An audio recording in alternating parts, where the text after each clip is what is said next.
서울광역방송센터입니다. 최근 주변에 조기 대선 출마 뜻을 밝힌 김영록 전남지사가 여러 전국 현안에 대해 목소리를 내며 광폭 행보를 보이고 있습니다.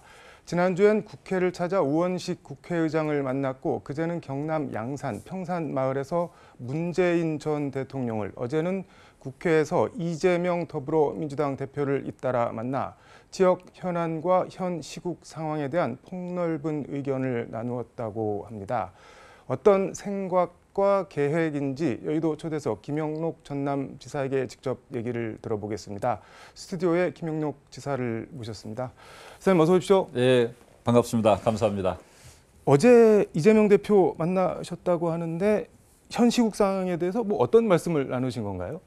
우선 이재명 대표를 만난 것은 우리 전라남도에 현안이 두 가지 있거든요. 국립의대 문제, 국립의과대학 전라남도 통합대학교에 반드시 유치해야 되는데 3월까지는 정원 배정이 돼야 되기 때문에 그런 면에서는 정부와 의료계가 대타협을 통해서 이 문제를 빨리 해결해서 의과대학이 전혀 없는 전라남도의 국립의대 반드시 설치돼야 한다.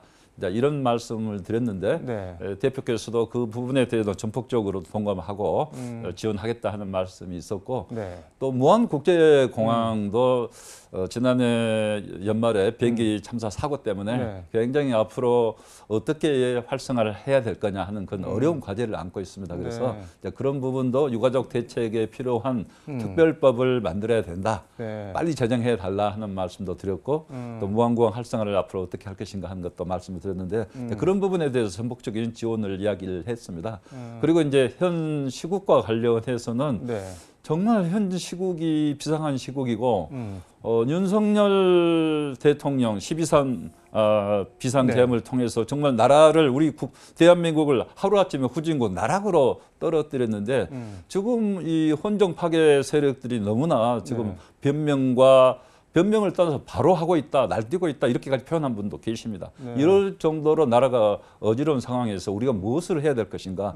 결국은 헌정 질서를 빠르게 회복해서 나라를 정상화하고 국민을 안심시키는데 뜻을 같이 해야 되는 거 아니냐. 그래서 저는 그렇게 해야 된다 이렇게 주장을 했고 또 그렇게 할 계획입니다. 그래서 방금 저한테 이제 앞으로 대선 국민에 나설 거다 말씀을 하셨는데 저는 우선 먼저 이 헌정 질서를 빨리 바로 세우고 윤석열 대통령을 헌법재판소에서 탄핵 파면을 빨리 해서 나라를 안정시키면서 그다음에 새로운 대한민국을 만들어가는 과정에서는 저도 참여를 해서 또 필요한 부분에 대해서는 함께 경쟁하면서 치열하게 우리 대한민국을 위해서 노력하겠다 하는 생각을 갖고 있습니다. 질문은 하나 드렸는데 기승전결로 다 말씀을 해주신 것 같아서 아까 질문을 여러 개 하신 것 같은데 일단 반헌법적 내란 세력 준동 이거 막아내야 된다 뭐 강조하셨다고 들었는데 권성동 국민의힘 원내대표 어제 국회 교섭단체 대표 연설 보면은 반헌법 세력 그거 이재명 세력 아니냐, 조기 대선하려고 대통령 탄핵해서 끌어내린 거 아니냐, 뭐 정치적 모반이다 이렇게 얘기를 하던데 그건 어떻게 보세요? 그거 정말 너무나 어이가 없잖아요. 그 옛말에 적반하장이라고 있는데 도둑이 매를 든다. 뭐 그런 격 비슷한 거죠. 잘못한 사람이 오히려 큰 소리를 치고 12.3 비상계엄에 대해서 정부 여당 세력들이 한마디 사과 반성도 없이 오히려 그 모든 잘못을 야당 대표, 야당 민주당에게 떠넘기고 있다? 이것은 있을 수 없는 거 아니에요. 그리고 꼭 물어보고 싶은 말이 있어요. 윤석열 대통령이 다시 돌아와서 대통령 역할을 하는 것에 대해서 찬성하느냐? 그랬을 때 우리 국민은 다시 경각한다 생각합니다. 그러면서 모든 것을 야당한테 떠넘기면서 결국은 조기 대선 국면을 염두에 두고 하는 이야기가 아니겠느냐. 저는 이렇게 생각합니다. 근데 윤석열 대통령은 뭐 호수 위에 뜬 달 그림자를 쫓는 것 같다. 아무 일도 일어나지 않았는데 아무 일도 일어나지 않았다. 이걸 어떻게 봐야 될까요? 그러니까 국민들이 좌절하고 일국의 대통령이 정말 책임진 모습은 하나도 보이지 않고 사과 한마디도 없이 호수 위에 뜬 뭐 달처럼 생각한다 하니까 어이가 없는 거죠. 그러면은 12.3 비상계엄 시에 군인들이 총 들고 국회에 왔는데 국회 선포로 왔었겠어요? 그러면 선관위를 헌법기관을 부정선거기관이다 이렇게 하면서 거기 기밀문서를 탈취까지 하려는 시도를 했잖아요. 그걸 국민들이 다 눈으로 봤는데 네. 그것을 달그림자로 표현합니까? 그건 있을 수 없는 거고 너무도 이것은 명확하게 나와 있는데 손바닥으로 하늘을 가리려 한다, 태양을 가리려 한다 이런 말이 있잖아요. 네. 그것과 똑같은 일을 하고 있기 때문에 어이가 없는데 그런데도 일부 지금 윤석열 대통령 지지도가 올라간다. 네. 또 탄핵 반대 세력이 강하게 지금 일어서고 있다. 이런 부분은 결국은 정권 교체를 염두에 두고 조기 대선을 염두에 두고 정권은 결코 민주개혁 세력한테 내줄 수 없다. 결국 그런 이야기 아니겠어요? 근데 내란 아니다. 탄핵 당할 일 안 했다라고 주장을 하면서 조기 대선을 가정해서 하는 거는 모순 아닌가요? 그게 모순이죠. 그러니까 모순인데 야당 탓이다. 이건 있을 수 없는 거죠. 반성이 전혀 없어요. 야당 탓 관련해서 말씀을 하시니까 어제 헌재 변론기일 7차 변론기를 보니까 윤석열 대통령이 아니 국회 대통령이 가는데 야유만 하고 뭐 예산 삭감하고 공무원들 줄줄이 다 탄핵시키고 그래서 내가 계엄을 한 거다. 비상계엄 이거 정당한 거다. 대통령 고유 권한이다. 그러니까 일종의 약간 확신범처럼 느껴지는데 저는 궁금한 게 이분이 다시 계엄전으로 돌아가면은 다시 또 계엄을 할까요? 본인이 지금 이렇게 돼 있는 거를 봤는데. 그러니까 윤석열 대통령이 많이 다시 돌아온다고 있을 수 없는 일이지만 가정한다면 다시 대통령의 권한이니까 다시 비상계엄 하겠다는 말하고 똑같은 말 아니에요. 그럼 또 깜빵 가잖아요. 그래서 그 부분은 정말 그 비상계엄 말고도 긴급 재정경제 명령이라는 것도 있어요. 그런 것도 경제적인 조치거든요. 긴급 재정명령도 함부로 발동해서는 안 되지만은 뭐 그런 정도 했으면 또 좀 이해라도 할 수 있었을란가 모르는데 이건 비상계엄은 21세기 대한민국 선진국에 이르는 대한민국에서 할 수 있는 일이냐. 그래 놓고도 반성 한마디 안 하고 호수위했던 달그림자. 이것은 과대망상 아닌가. 그리고 책임을 질지 모르는 과대망상. 그런 정치. 그렇게 봅니다.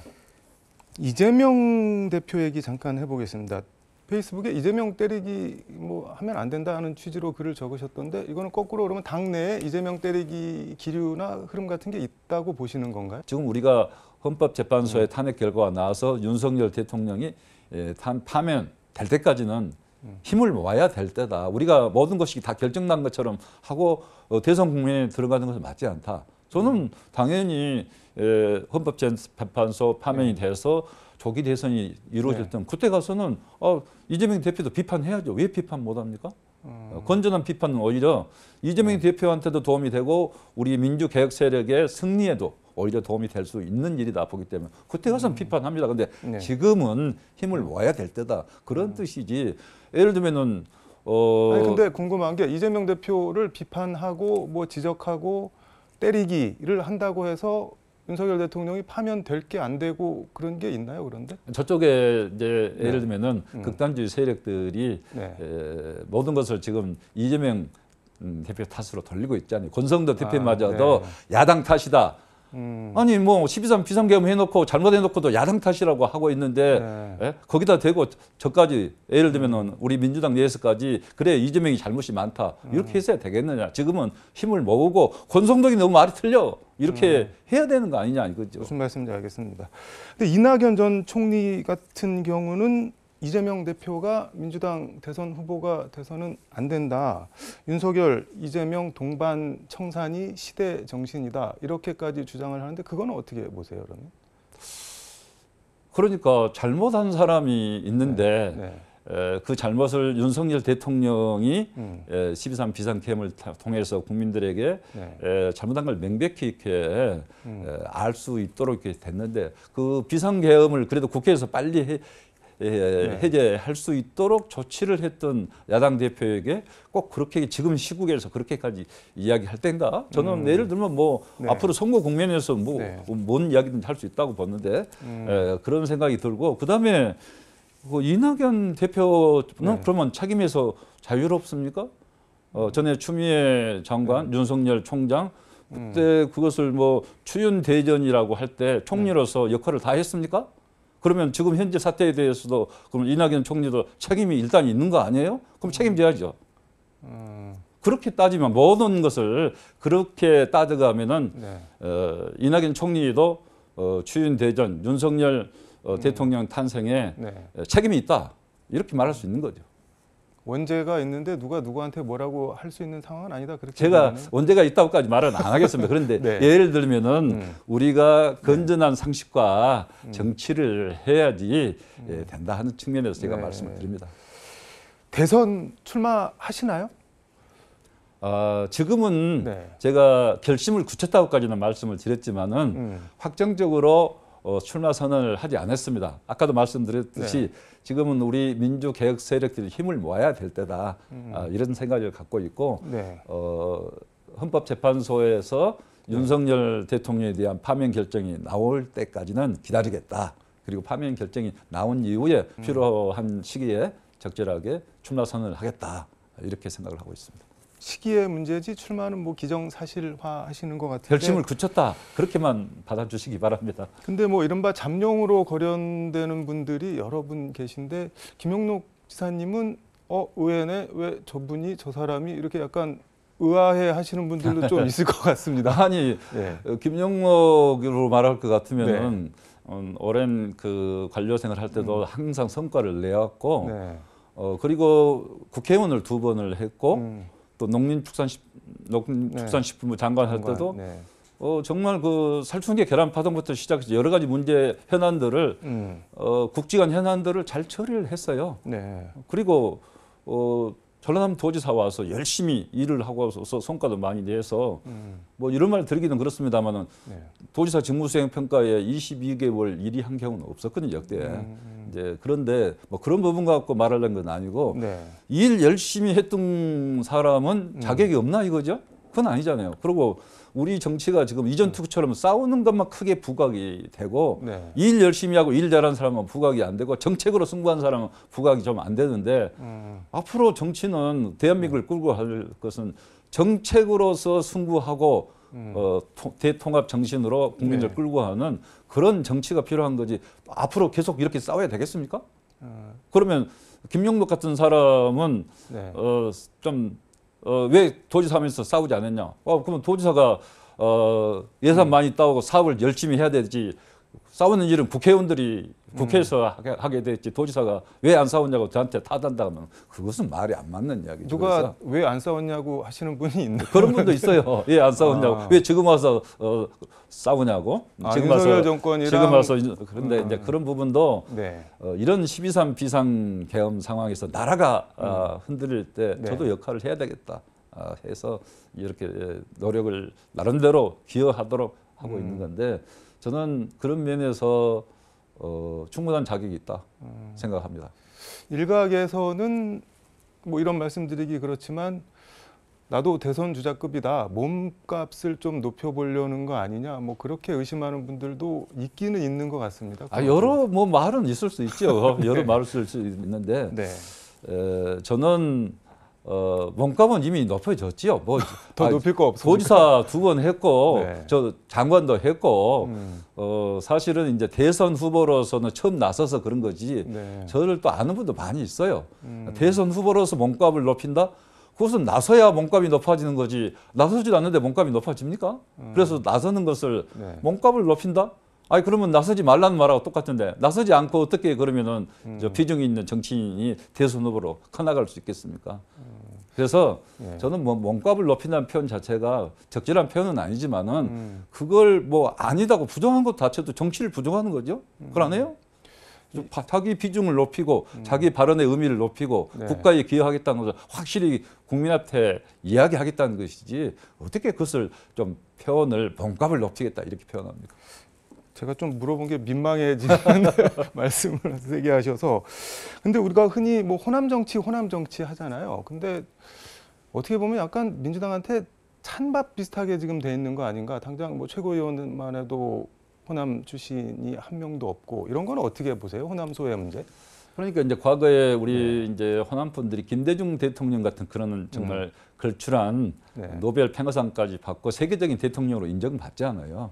그런 대통령까지 배출을 했는데 그 이후에는 이제 그런 그 호남을 대표할 수 있는 정치적 인물이 안 나오니까 항상 그런 면에서 아쉬워하는 게 있습니다. 그러면은 뭐 김대중 대통령에 걸맞는 정치인은 아니더라도 그래도 호남을 좀 대표해서 그런다고 해서 호남을 대표하는 정치인이 되고 싶다고 해서 김대중 대통령님에 어떻게 따라가겠습니까만 그런 노력을 통해서 우리 호남 정서가 정치에서 그래도 중요한 역할을 할 수 있다는 것을 보여주고 과거에 우리나라가 어려웠을 때 양모남 시무국가 했잖아요. 그렇다면 호남이 빠진 정치는 상상할 수 없는 거니까 힘을 다 합쳐야죠.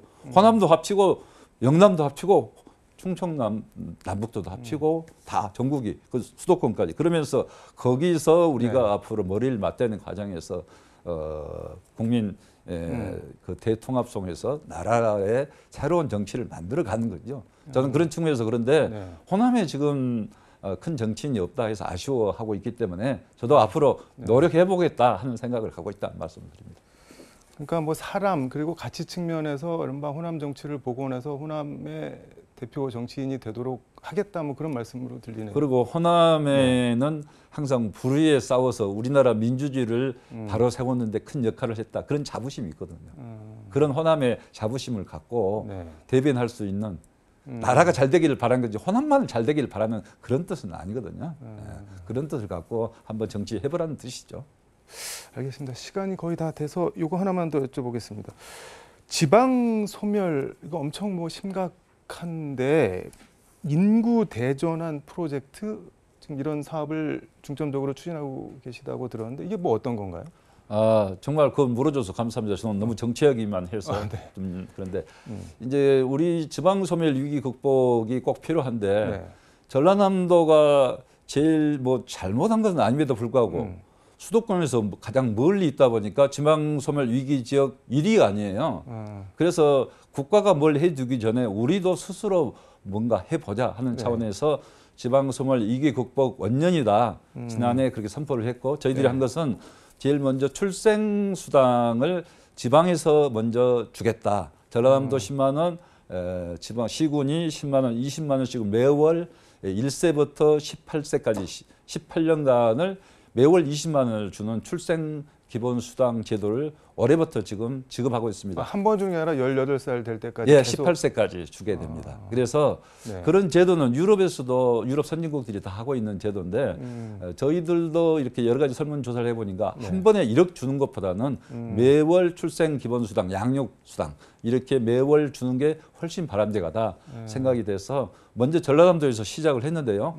지난해 전라남도가 예를 들면 500명 이상 7,800명 정도 출생아가 있었는데 매년 한 8,300명으로 늘었거든요. 500명 이상 늘어났고 프로테지로는 6.5%가 늘어나고 출생률, 출산율로 보면은 0.97이 이제 1.1로 이렇게 예상이 됩니다. 그래서 상당히 괄목할 만한 지금 출생 증가가 있는데 전라남도 이런 노력을 하고 있습니다. 그래서 제가 바라는 것은 국가도 이제는 20만 원 정도 매월 출생 기본수당, 보육, 양육수당처럼 18세까지 선진국들 다 그렇게 하고 있습니다. 국가도 주라. 저는 이렇게 주장을 하고 있습니다.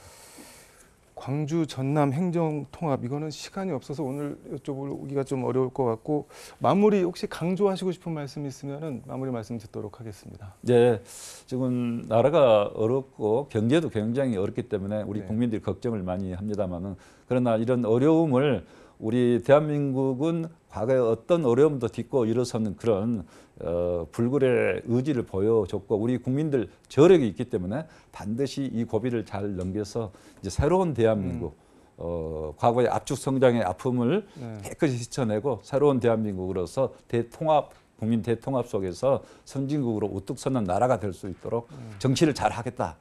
저도 거기에 일조하겠다는 말씀을 드립니다. 알겠습니다. 조기 대선이 실현되면은 그때 다시 한번 모셔서 말씀을 또 들어보도록 하겠습니다. 오늘 말씀 고맙습니다. 예, 감사합니다. 지금까지 서울광역방송센터에서 김영록 전남지사와 함께 전해드렸습니다.